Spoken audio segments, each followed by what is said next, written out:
শ্রীরাম যখন সুগ্রীবের সাথে মাতা সীতাকে খোঁজার জন্য ভ্রমণ করছিলেন, তখন সুগ্রীবের ভৌগোলিক জ্ঞান দেখে শ্রীরাম হতবাক হয়ে গেলেন।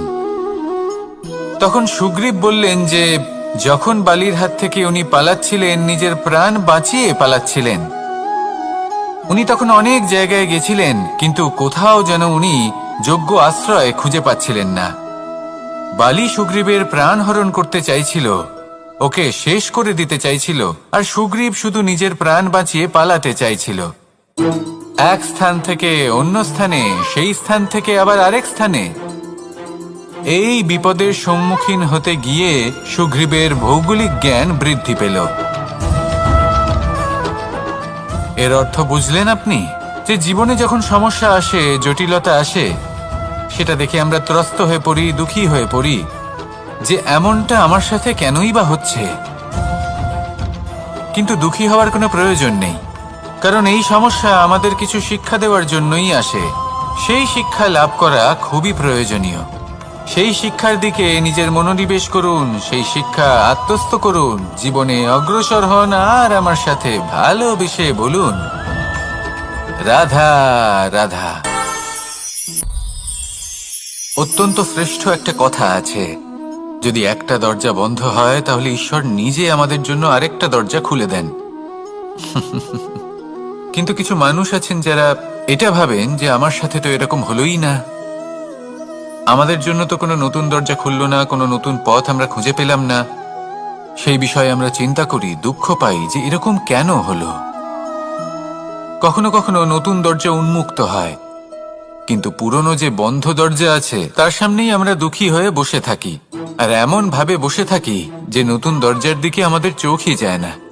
কখনো কখনো ঈশ্বর জেনে শুনেই আমাদের জন্য নতুন দরজা, নতুন পথ উন্মুক্ত করেন না, কারণ তিনি চান যে আমরা যেন পরিশ্রম করি, কর্ম করি, নিজেকে আরো বেশি শ্রেষ্ঠ করে তুলি, সক্ষম হই, আর নিজের পথ আমরা নিজেই খুঁজে নিই।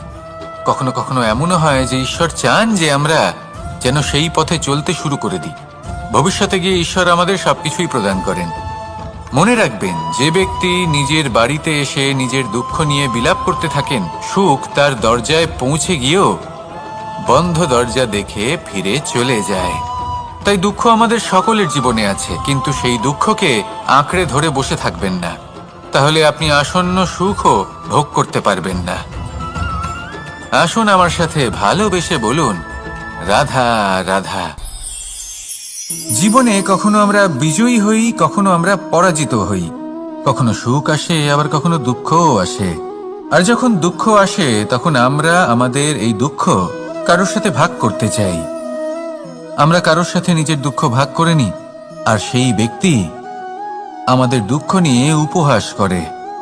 তখন আমরা আরো দুঃখী হয়ে যাই। আমরা এই সংসারকে দোষ দিতে থাকি, কিন্তু এতে সংসারের কোনো দোষ নেই। ভুল আপনার যে আপনি কোনো কুপাত্রকে নির্বাচন করেছেন দুঃখ ভাগ করার জন্য।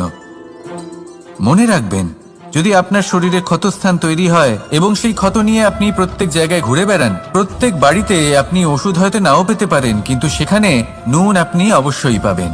সেই জন্য যখনই দুঃখ পাবেন, শুধু সেই ব্যক্তিদের কথা মনে করুন যারা আপনার দুঃখ, আপনার যন্ত্রণাকে বুঝতে পারবে, যারা আপনার সহায় হওয়ার জন্য প্রস্তুত, আপনাকে সাহায্য করার জন্য প্রস্তুত, আপনার অন্তরকে প্রেরিত করতে প্রস্তুত। তাদের কাছে নয় যারা আপনার দুঃখ নিয়ে উপহাস করে।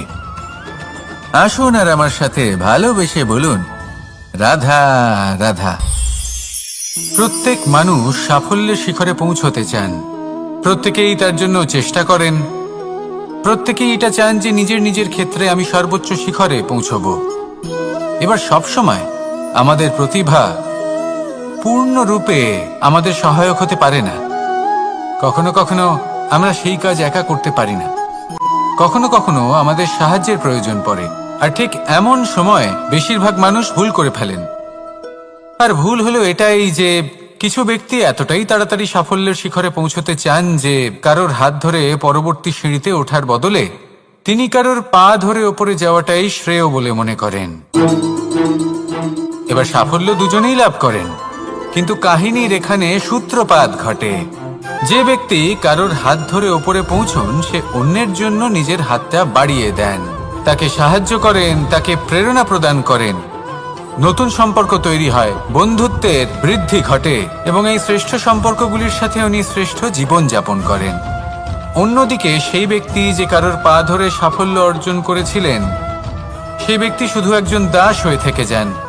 শুধু তাকে দেওয়া সমস্ত আদেশ পালন করেন তিনি। তার নিজের কোনো ব্যক্তিত্ব গড়ে ওঠে না।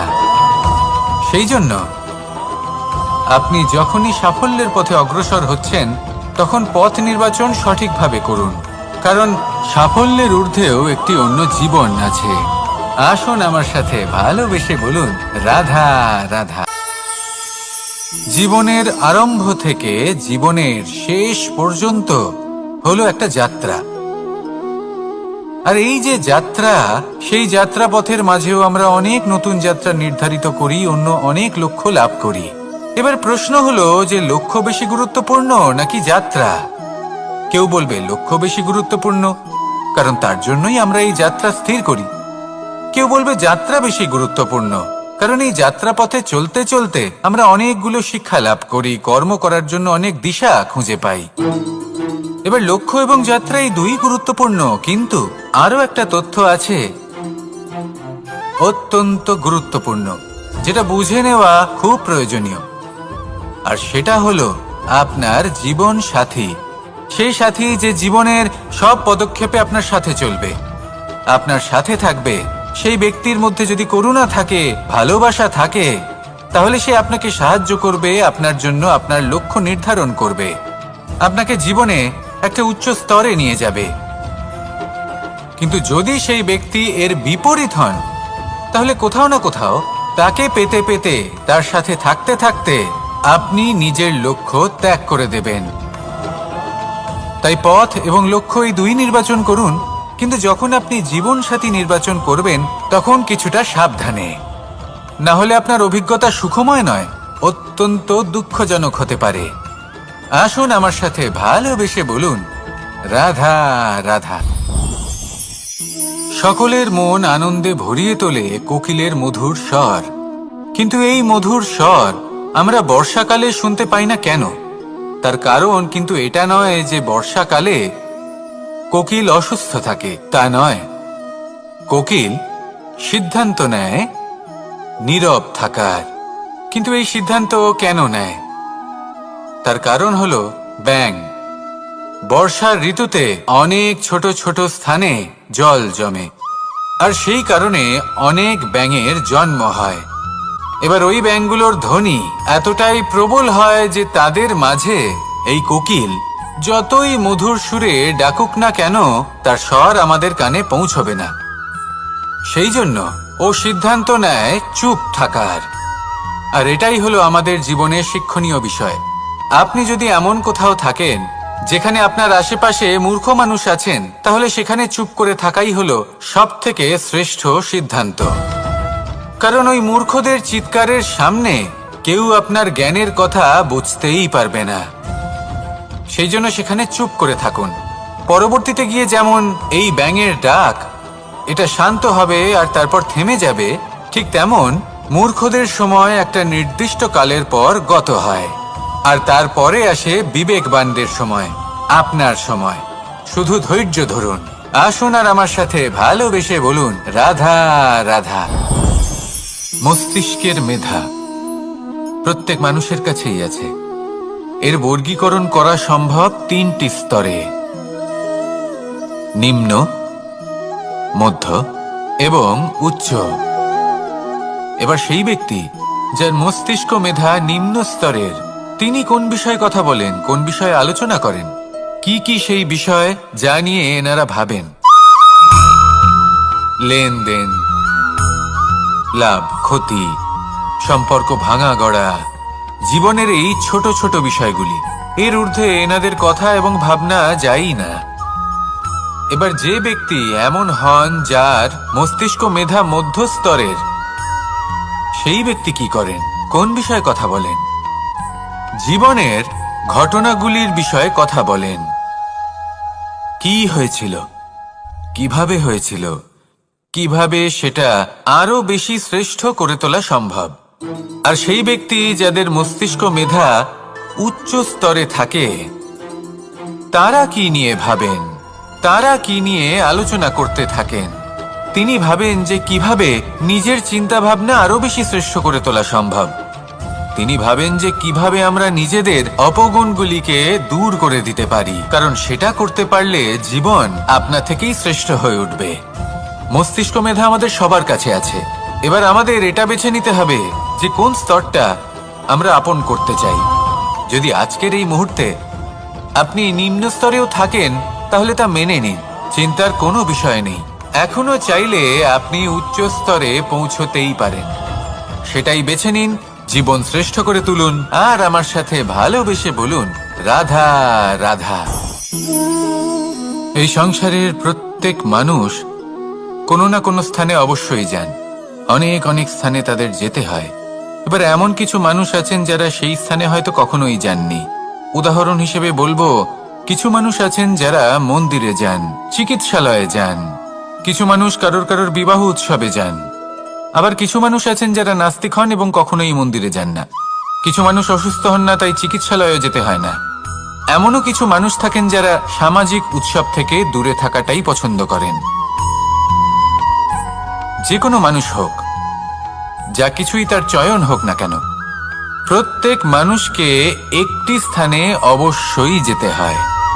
এমন একটি স্থান আছে, সেই স্থানের নাম হলো মৃত্যুদ্বার। এবার এটা আবশ্যক নয় যে ঠিক মৃত্যুর পরেই আপনি মৃত্যুদ্বারে পৌঁছে যাবেন। এমন অনেক মানুষ আছেন যারা মৃত্যুর পূর্বেই মৃত্যুদ্বারে পৌঁছে ফিরে এসেছেন, আর তারা অনুভব করেছেন যে এই সংসারের সময় চক্রের সম্মুখে তাদের অস্তিত্ব কতটা ক্ষীণ। ওনারা একথা বুঝে গেছেন। বড় বড় জ্ঞানী মহান ব্যক্তি ছিলেন, তারা এসেছেন, কর্ম করেছেন এবং শেষে তারাও মৃত্যুদ্বারে প্রবেশ করেছেন। অবশেষে তারাও পঞ্চমহাভূতের সাথে মিলিত হয়েছেন। তাহলে আপনার কিসের এত অহংকার? এই জীবনে কেউ অমর নন। জীবনে কতদিন আমরা বাঁচবো এটাও আমরা জানি না। তাই এই জীবন যাপন করুন। এই জীবনের প্রত্যেক মুহূর্ত এমন ভাবে যাপন করুন, এই কথা মাথায় রেখে যে যে কোনো মুহূর্তে আমাদের মৃত্যুদ্বারে প্রবেশ করতে হতে পারে, তাই না? আসুন আর আমার সাথে ভালোবেসে বলুন, রাধা রাধা। এই জীবনে তিনটি গুরুত্বপূর্ণ শব্দ আছে যা বোঝা আমাদের কাছে খুব গুরুত্বপূর্ণ, এবং এই তিনটি শব্দের নিজস্ব অর্থ আছে। প্রথম হলো সঙ্গবদ্ধতা, অর্থাৎ একসাথে মিলে কাজ করতে হবে, একসাথে মিলে পরিশ্রম করতে হবে, সামনে এগোতে হবে। এরকম করতে পারলে আপনার শক্তি বৃদ্ধি পাবে, আপনার ক্ষমতা বৃদ্ধি পাবে, আপনি এগোতে পারবেন এবং অনেক দূরে যেতে পারবেন। দ্বিতীয় হলো আত্মবিশ্বাস। হেরে যাওয়া বস্তুও আবার জিতে নিতে পারবেন। যদি আপনার নিজের আত্মবিশ্বাস থাকে, তাহলে আপনি কখনো পরাজিত হবেন না। এবং তৃতীয় হলো অহংকার। জয়লাভ করার পরেও কিন্তু এটা আপনাকে পরাজিত করতে পারে। সেই জন্য জীবনে সঙ্গবদ্ধ হন, আত্মবিশ্বাস রাখুন, কিন্তু কখনোই অহংকার করবেন না। এই অহংকার আপনার থেকে সবকিছু কেড়ে নিতে